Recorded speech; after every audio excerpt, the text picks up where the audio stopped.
Hello everyone, Rituro here with another episode of Blue and White, my video review, video diary, let's play of Football Manager 2014, specifically with the Vancouver Whitecaps in Major League Soccer. Now, I know we ended last episode, episode 61, MLS Cup 2015, on such a great note. Great way to end the season. Look forward to Football Manager 2015, and I finish up that review I'm supposed to be writing, and I swear I'll get to that very shortly. But I just couldn't resist going ahead and seeing what would happen in the next season, and it turns out a lot of stuff has happened. Let's start off here with a quick summary of Major League Soccer's 2015 season. It was quite a good one. If we take a look at the season preview for 2016, you can see odds-on favorite 5-2 is Vancouver to repeat. I don't know if that's still true, but I'll get to that in a bit.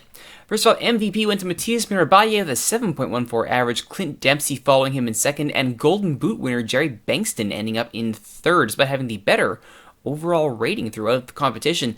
Luis Arcadio Osuna got Rookie of the Year for Houston, and oh, look at that! I got Coach of the Year! Yay me! Mark Watson actually finishing second means it's a Canadian 1-2 in Coach of the Year, so alright, Maple Leafs, well done. Best 11, no Whitecaps anywhere, which is a bit of a shocker. 3 New England players, CJ Sapong, Matias Mirabaye, and Jerry Bankston. It's not really a bad shout considering how New England just ran all the way to MLS Cup final. But they've definitely fallen off this year. Bookies don't like them, that's for sure. I think that's all the stuff of great importance to show off here. So far this offseason, $4.1 million spent on transfer fees, the majority of that being done by TFC. But as you can see there, picking up Jaime Alas from Atlante for $250,000. But again, we'll get to that in just a second here. Plenty more to get to. But let's start off with the very back. Now, as you know, I'm always trying to find out ways to improve the coaching on my squad. And to that end, in this year's, set my training while I'm here. Fitness, tactics, and attacking. All right, you know me, I gotta fix everything as soon as I see it. Over on the coaches side, I actually, Martin Pert is no longer a fitness coach. I figured having 3 fitness coaches with only 2 fitness categories was definitely overkill. So I brought in a couple of actual coaches. Martin Nash has been brought home. Signed him away, paid compensation to Ottawa. He is now back with the squad that idolizes him. So. And Luis Garcia brought in as our new defending coach. Very happy with him. He's actually great on attack. He's all around a fantastic coach to have. Very, very happy to pick him up. His 18 caps with Spain, 37-year-old gentleman. And he's also great with judging players' potential too. So he is just all around a fantastic pickup as a coach. Very, very happy to get him on board. So let's get into some more coaching news here on the managing side, like the senior coaches, the head coaches, that's the name for them. Man, I'm all over my words today. 2 retirements to show off in Major League Soccer. Ziggy Schmid has left Montreal and retired from coaching. He's been replaced by Steve Nicol, so he gets another kick at the can at Major League Soccer coaching. And the other retirement is Theodor Tordsson, former Whitecaps coach, former, in this world, Colorado coach, has left, and Frank Yallop gets another kick at the can with the Rapids. One quick little bit of roster news here before I move on. Johnny Leverone has got himself some Canadian citizenship, so he no longer counts as an international player, which is fantastic for us. Very, very happy need to get that little relief on the old international spot count. Very good indeed. All right, now I know what you're thinking here. I've shown Johnny Leverone's his nationality and all this stuff. What you want to know about? You want to know about transfers. Who doesn't want to know about transfers? Let's take a look at what's happened in this offseason. As you can see here on the main page, Rodrigo Mora will be brought in from Herediano on a totally free move. Just signed him as soon as he went out of contract. He's a kid. He's a prospect. But I feel like this prospect has a very good upside. 4.5 potential currently too. Very happy to get him. He's basically going to be the Tiernan Hart replacement. Get him attacking on the right-hand side, and why not? Equal to Russell Tybert on the right-hand side. As far as attacking goes, he does have a way to go yet. Certainly well behind Tybert in that respect, and even Mane. But he is certainly a good prospect to have on the team, if not depth, then hopefully one for the future. But Mora is not the only move that we've made. We've made a ton of moves this offseason. Let's start with, let's actually go to the history of our transfers, shall we? All right, let's go to the trades. Starting off with, as soon as MLS Cup was over, the wheeling and dealing to get players in for the draft started.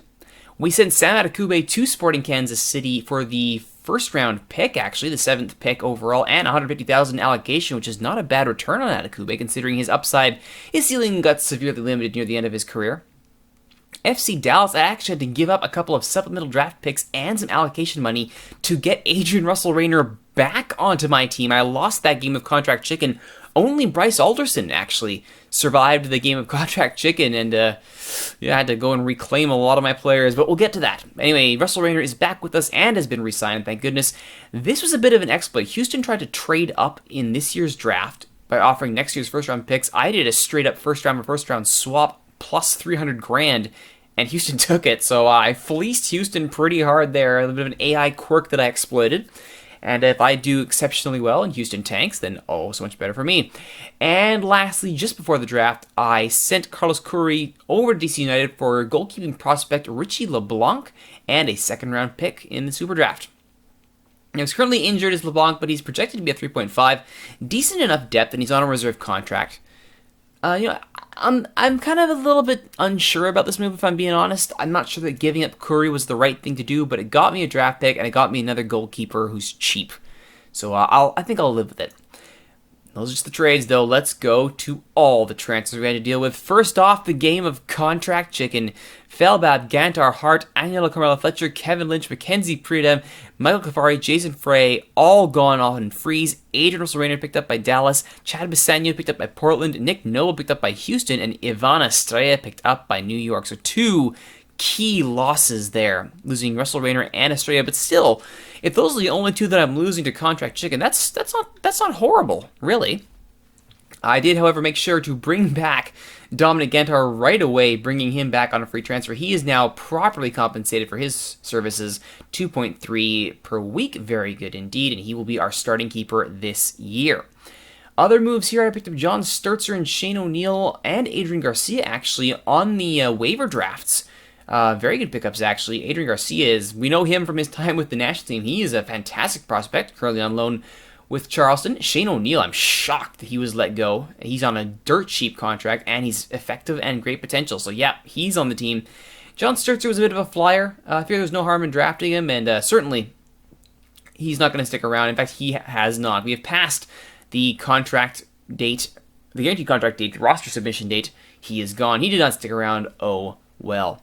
Also picked up Dominic Aduro in that same draft. He did not survive, and same with Kyle Becker. Figured, what the hey? He did not survive either. Tino Izaki brought him in on a free from the Vermont Voltage. He's a young Canadian as well. Really nice upside, too. So he's our Carlos Curry replacement, which is nice to have. In the actual Super Draft, though, we picked up Michael Weatherstone as our first pick. Now, he's a goalkeeper. A goalkeeper I don't necessarily need. But he is on a GA contract, which is good. So that 4.8K a week does not hurt us. And he was the best player available. And you know what they say, always, always, always pick the best player available. So, we have Weatherstone now. Our goalkeeping situation between Gantar and Weatherstone is set for years. Very happy with that. Second round, I picked up Manuel Tapia. He's definitely a project. Attacking left, bit of striking. Not really expecting much out of him. Good depth pick. We'll see what happens with him. Then, in that same moment, I actually picked up Brian Revivo on a free from Houston. They just let him go. I said thank you very much, and my left back situation between him and Garcia is set for life. Darren Hodges and Ricardo Hernandez were my other drafts here in the supplemental draft. Hodges from Lynn United, a striker. He is off on loan. And Ricardo Hernandez, a right winger, also out on loan. Not expecting much of them. We'll see if they develop, along with all their compatriots who went out to Charleston on loan, along with Darren Wright to the Highlanders and Matt Schmidt, another one of my goalkeepers, to the Highlanders as well. Then we get to this year's marquee signing. Dennis Quinones, an Ecuadorian stud of a player. I mean, he's in the Ecuador best 11. He's 23. He's a young DP, and we just got him on free. He was out of contract, and can you believe it? He's making very good young DP wages. He's right up there with Jason Holt, and I am just thrilled to have picked him up. He's a 5-star. He's already 4.5, projected to be a full 5 in the defensive mid. Our spine in the midfield has been secured. And of course, since no good can come into this world, he is now out with a twisted knee. Into each life some rain must fall. Why must it be on my new star signings? Very distressing. Miguel Montoya is another little piece we picked up here. David Cameron has been doing some excellent scouting of prospects in Central America. Found this El Salvadoran playing in El Salvador's domestic leagues. Got him for a song. He is now ours in reserve contract. Very happy with his upside. And then, wouldn't you believe it, in the waiver draft after the submission date for rosters, Ivana Estrella got waived by New York. So we got drafted away by New York, and then we picked him right back up. He's on a senior minimum, as he deserves.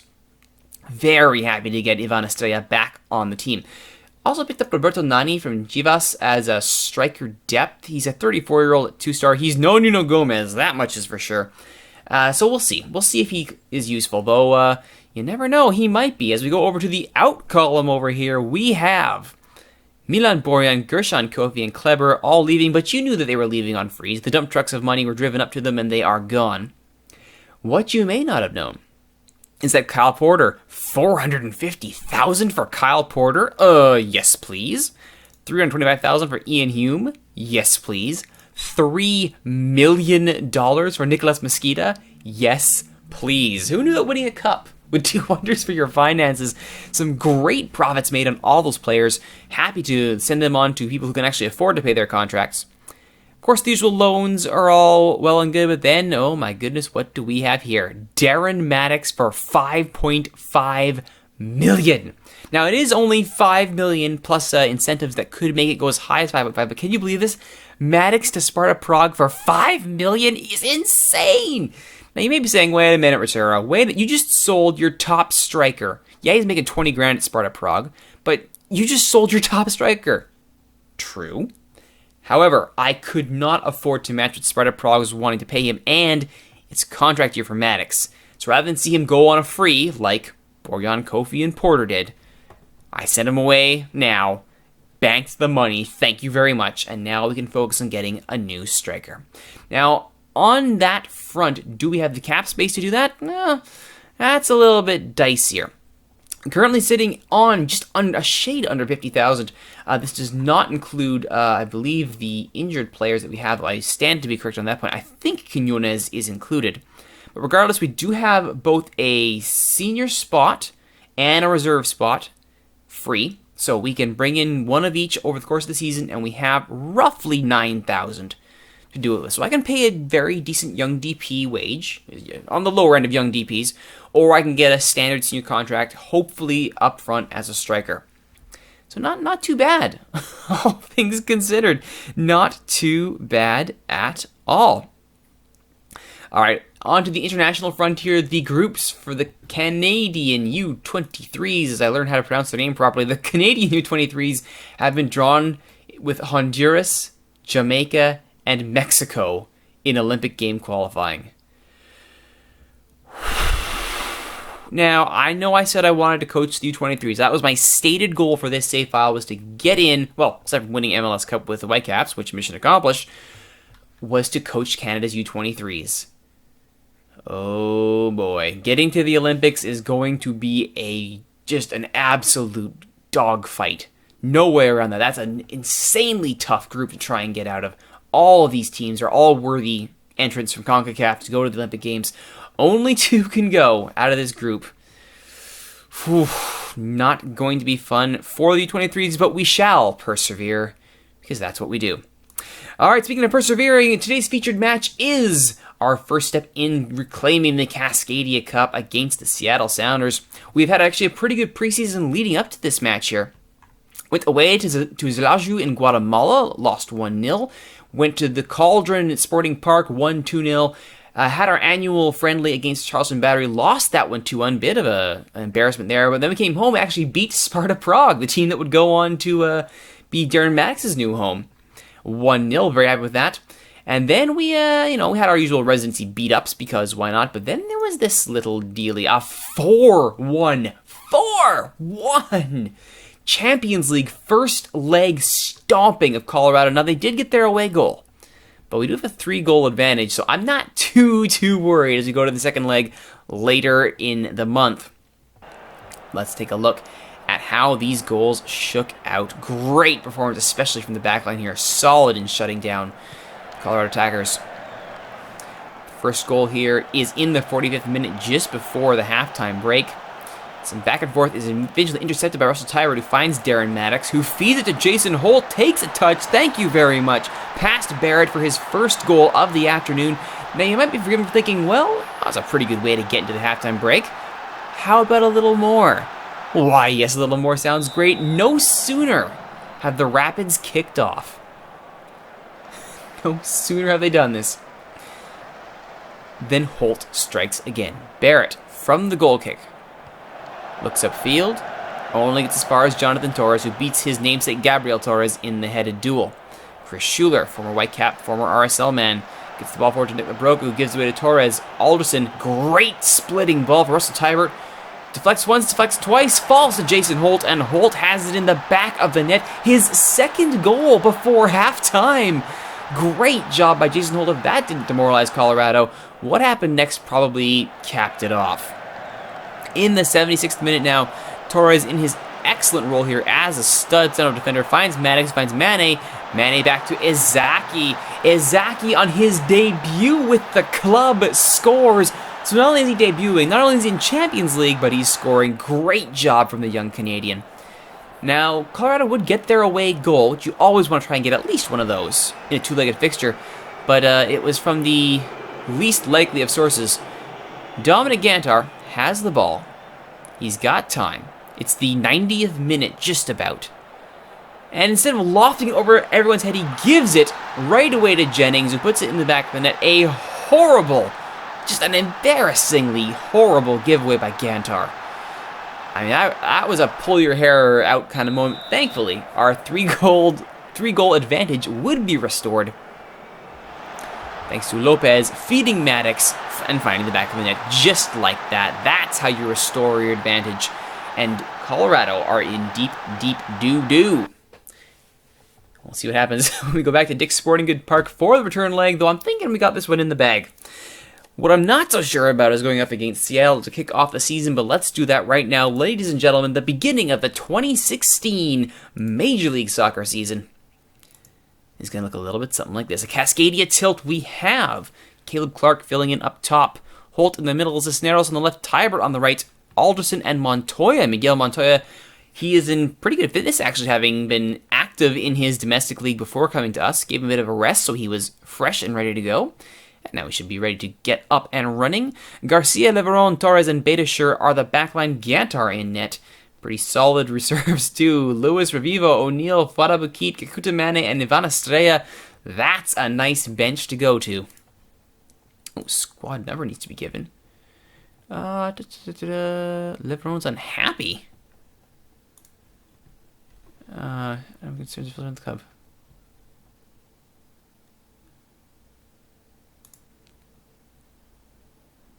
Oh, good. Whew. Oh. Oh. Oh. Oh. That's, thank goodness for that. That could have been disastrous. Oh my goodness. The last thing you want is team morale plummeted. It looks like some of Leveron's friends have taken that news kind of horribly. Estrella needs himself a number. Well, we gotta give you a number, Estrella. What number did you have before? Can't remember off the top of my head. So let's give you number 20. There you go. Enjoy, Mr. Estrella. Alright, draws in the works. See if they cancel each other out. Well, sounds like it should be a fun game then, shouldn't it? Oh, Vinny Martin's still a beast on a big fat DP salary of $40,000 a week, which he kind of deserves. Clint Dempsey, $91,000 a week. Still kind of a good player. Driver, is he still good? Yeah, he's fallen off a little bit, down to 3.5. Yeah, this is still a really scary, really scary front line here for Seattle. Let's see if we can shut them down here. Press me. Oh, good. Get that motivation up, everybody. Yes. Good, good, good, good. I know we're all upset. Johnny's no longer the captain. I know you're all professionals, though. You'll do your job. Vancouver, Seattle. It's a Cascadian tilt to kick off Major League Soccer's 2016 season. Who will draw first blood? Bragging rights, Western Conference League points, Cascadia Cup positioning, so much on the line here. That Bedicher causing trouble everywhere he goes. Lovely. Montoya does well to clear that ball, but Clark can't get to it. Oh, that was very, very close from Sanchez. We got lucky there, no doubt. No doubt at all. Gantar restarts with the goal kicking. This is only the 25th minute of the match here, folks. And we're already 6 shots, 1 goal, and plenty of good chances. Or if not chances, then promising play like this one. Holt to Tybert, out wide to Bedicher, back in for Tybert. Manages to find Clark, and Clark has his second. Flag stays down. That's a great brace for Caleb Clark. 1 from the spot, 1 from across. Oh, Caleb Clark. You're making me look like a genius for selling Maddox for $5 million.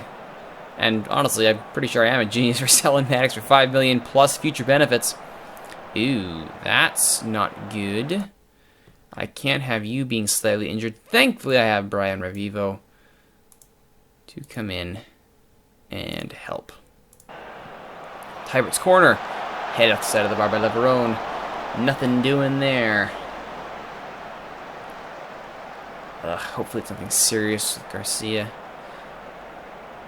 Like I said, signing Revivo ensured that our left back situation would be taken care of. Holt and Cisneros down the center of the park as Alderson and Leverone keep possession. Revivo now on the left, inside for Montoya.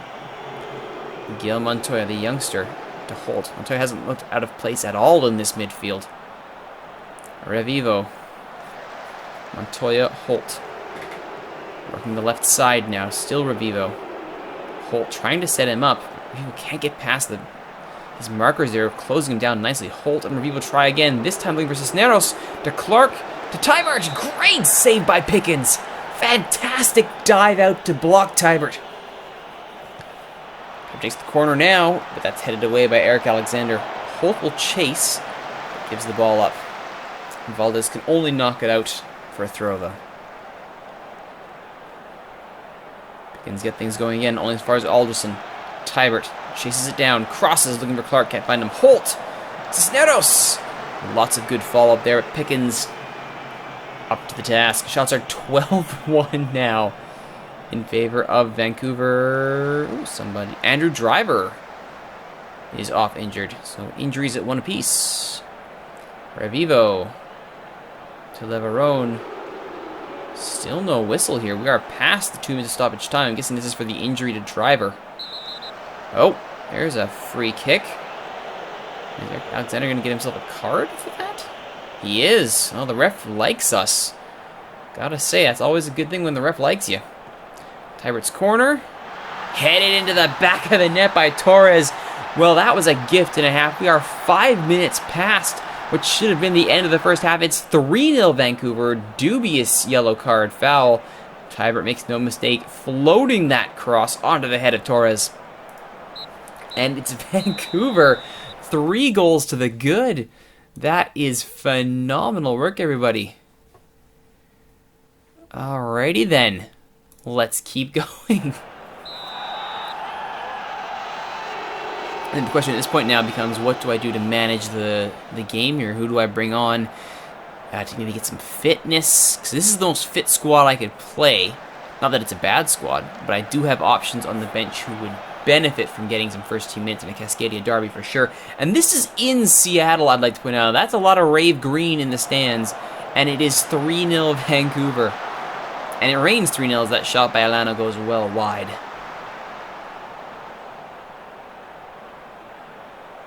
Alrighty, here. Holt's taking a knock. Lots of good. Susani to bring on Historia for a welcome back to the team shift. Yeah, this game is well in hand. Holt, you done well. Estrella, welcome back to the team.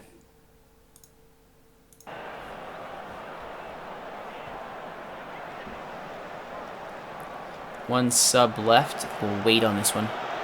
It's Cascadian tilt. Might be a card in the works. Might be an injury. Might be a boneheaded play or two. That wasn't good. Shots are 15-3. Whew.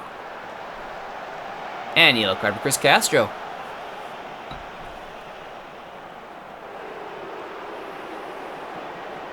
I don't want to say this ref really likes us, but this ref really likes us.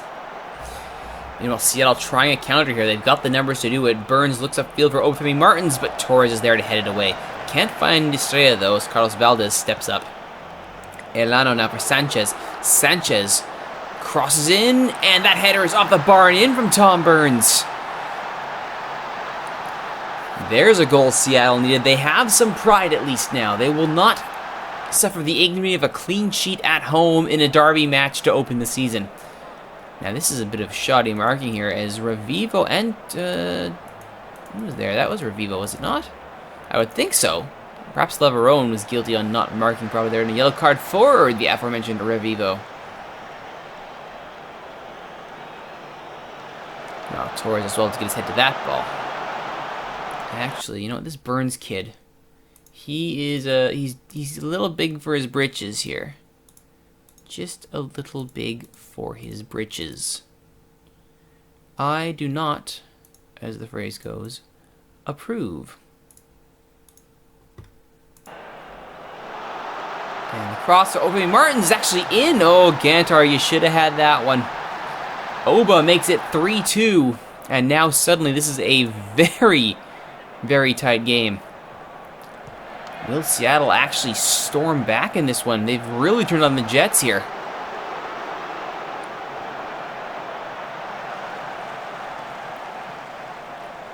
Sanchez gets past Revivo. And would you believe it, Seattle has equalized. 3-3. What is happening? Seattle has just gone full beast mode here. We gotta shut this down right now. Okay, we had a 3-0 win here. What happened? Okay, we gotta shut this down. We gotta shut this down.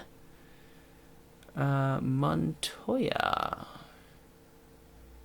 You are much better on the left side of that situation. Estrella, Cisneros, Clark.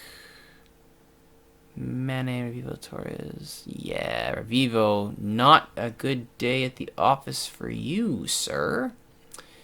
So, let's move Torres out. Actually, I can't really do anything. Torres hasn't been great. Revivo hasn't been great, but I can't take him off. He's a sub. Ugh. Alright. What do I do here? Something with the back line. Maybe move Revivo to the... Yeah, let's move you to the left wing. Push Leverone to the left. Push Alderson into a D-mid role. I said Alderson into a defensive role. I know what I meant. I know what I meant. And let's bring Shane O'Neill, Fuad Aboukeet, Franco Lewis. This is actually a pretty good shout. Actually, let's do it the other way. Let's leave you in the D-mid spot. Let's bring Shane O'Neill in on defense. Yeah. Alright, that'll do. That'll do. Meanwhile, Obafemi Martins, keep an eye on him, please. Dempsey's having a horrible game. How we let him back into it, I will never know.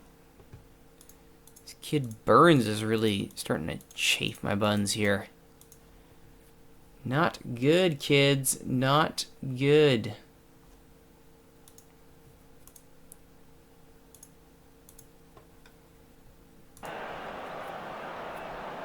Really, it's really partially my fault. I should have locked this thing down as soon as we got that 3-0 lead. Alright, hassle your opponents. But stay on your feet. Pass into space.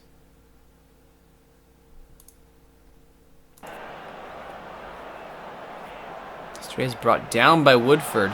Not good. Can Seattle make something out of this? Man, I get this sinking feeling that I gloated far too soon about those 3 goals.